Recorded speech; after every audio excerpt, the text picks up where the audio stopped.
Hi, I'm Kate Ahern, the Sangoma, and you're very welcome to the Sangoma TV. This is the second video of 7 videos, and in this video we're going to explore the notion of energy as thought. And last week we spoke about energy in the physical being and in our aura, so that energy travels outside of ourselves.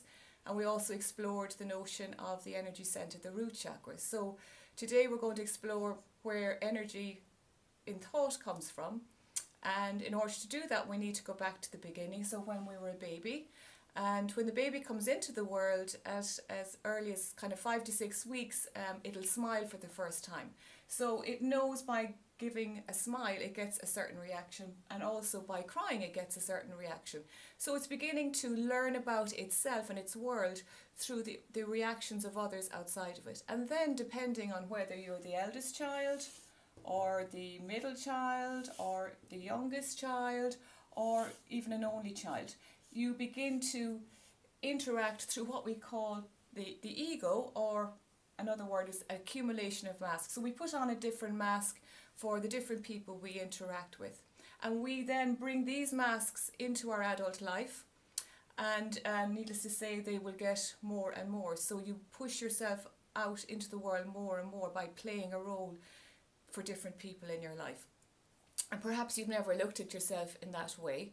And also what's going on at another level is that very earlier on we're conditioned to live within a certain set of rules or regulations that that are either given to us by our family, and about our ability to live as a unit within a family home. It expands out into the community, and then what our community expects of us, and also maybe into the greater community. So conditions are laid down at a very, very early age, and some of the conditions would be simple things like, meal time, for instance, or routine within your life, whether you are somebody that makes their bed in the morning, for instance, or that you have your meals at a certain time, that you like discipline and routine, and for others not necessarily so. So again, these conditions that can be laid down at a very early age can actually corral our potential. So through no fault of anybody, parents, we live within a certain set of rules that might on some level quelch your potential. So it is important that as we go into adult life, and if we're feeling stuck, that we explore areas at which we might necessarily need to be conditioned by anymore. And through the Sangoma May, this is one of the things we would look at in detail. Other things that are laid down at a very early age are things like values. So whether you value family, for instance, value friendships, value your community, value your work. Again, that's something you could explore, and through working with me, these are the areas that we would explore, because you could be holding on to a value that might necessarily be worthy of where you are in your life at the moment, and also it might be holding you back. Another thing that's laid down at very early age is our belief system, so how we believe about things in the world. So beliefs around work, beliefs around money, like money doesn't grow on trees, or another belief system would be that you have to work hard to make a living. But also, to expand this another little bit, it's actually the beliefs about ourselves. So if you would look at the way you think about yourself, it is actually gleaned from information that you've received from the opinions of others, that they told you about what you're like, and you have gone in and you've processed a certain belief about yourself. So when we do the work through the Sangoma way, what we're actually doing is we're actually deconstructing these beliefs, because they are only an aspect of you that might necessarily be true. You're far deeper, and your true self is beyond limitation. So you could be limited by a certain set of beliefs around yourself.